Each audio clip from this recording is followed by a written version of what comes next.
Hey there, everybody. P. Pardo here from Comic Book Geezers. Welcome to another episode of the show.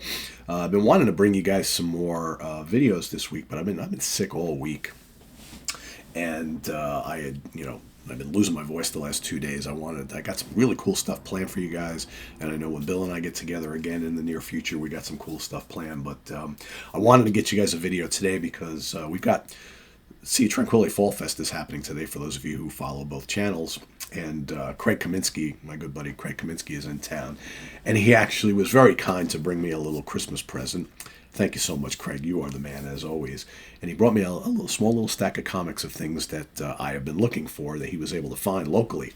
Must be nice to have a local comic shop that actually has cool things that people are looking for. I don't have that around here.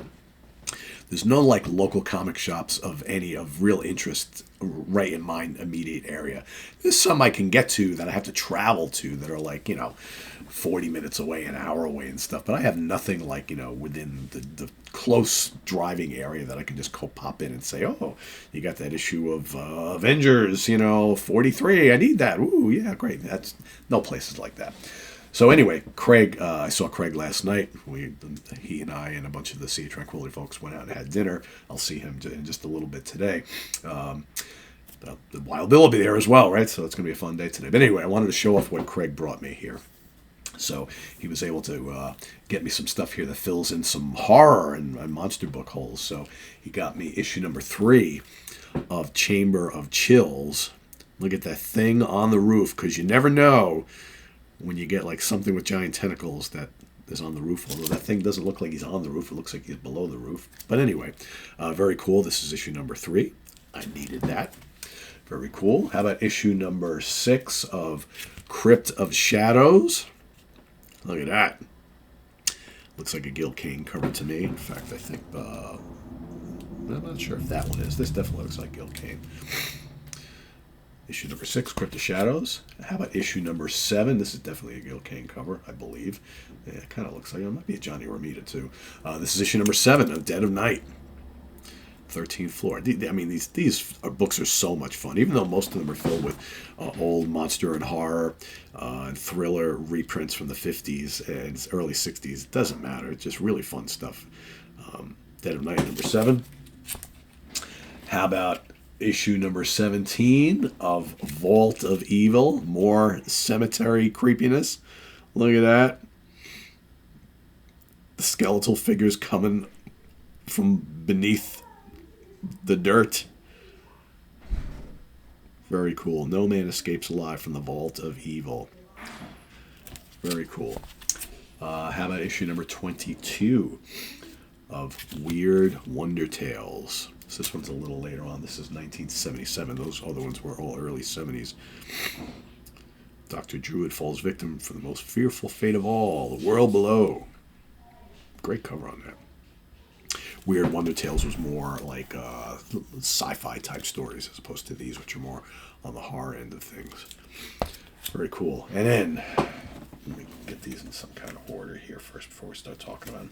Okay, so issue number 80 of Tales to Astonish. This is vintage right here. That's a 12 center, right? So we're talking like 1966, 67, something like that, I would assume. I am looking to, that's kind of like one of the next things in my to-do list with comics is to start filling gaps and holes, issues that I'm missing in Tales to Astonish and Tales of Suspense. So all those early Submariner Hulk issues and Captain America and Iron Man before all 4 of them got their own series. This is where they sat. These are great. So first half of the book is either on the Hulk, second is on Submariner, or vice versa. Look at that. That looks like Gene Colan art. I loved when Gene Colan worked on Submariner. So good. And here we've got issue number 92. Okay, It Walks Like a Man. Great cover on that. That might be a Wally Wood cover art there. And as you can see, there's a little note on here. It says, first Silver Surfer outside of Fantastic Four cameo.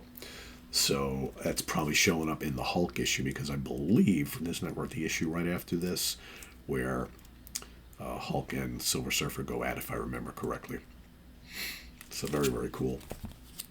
And then last but certainly not least, probably the oldest one out of all of these, and really cool, is issue number 64 of Tales of Suspense. Third appearance of Hawkeye. So here it's the return of Hawkeye and the Black Widow. So this is when Hawkeye and the Black Widow were aligned, and both were villains. So this is pre-Hawkeye joining the Avengers. So he actually was an early foe of Iron Man, and of course he was romantically involved with the Black Widow, who was also a bad guy at the time, a villain. And then down below we got a Captain America story. Sando and Omar, two eerie enemies from Captain America's dramatic past. So this is issue number 64. So this is probably like 1965, maybe, I would think. Something like that. It's a pretty early issue for Tales of Suspense. Very cool. So these all now fill some gaps in my collection. Again, Craig, thank you so much. I really appreciate it. You are so kind and so generous always, and I thank you for that. Thank you for being a friend, and look forward to hanging out with you and everybody else tonight. So thanks for watching, everybody. Please subscribe if you haven't already, and click on that notification bell so you get alert of all of our content as a post, and please do hit the like button before you leave. Also, down below we get the link to the Sea of Tranquility merch page where you can get yourself a Comic Book Geezers shirt and coffee mug. Thank you for everybody who supports. It's greatly appreciated. And we'll see you soon here with more stuff. I'm planning on doing a Man-Thing episode either later this weekend or early next week, so look forward to that. Some other cool things. Again, I'm going to be kind of focusing on some series in the 70s that just kind of didn't really make it, and kind of looking at why. In fact, while Bill and I, when we get together next, we're going to be doing a whole show on Omega the Unknown, and kind of looking into that. Both of us are going to reread those issues and just kind of try and figure out what the hell happened, why did that fail, and take a little deeper dive into that. So, and I've got a whole bunch of other series from the 70s that kind of fell by the wayside the same way, short little runs and what happened here, that sort of thing. So anyway, lots more to come. Stay tuned. Thanks for everybody. All the interest lately on the channel has been really, really cool. So I'm happy to see that. And we're trying to do some different things and a little more discussion type programs, and talk about what actually happens in a lot of these books and things like that. So yeah, so that's more to come. I'm Pete. Thanks for watching. Take care. Bye-bye.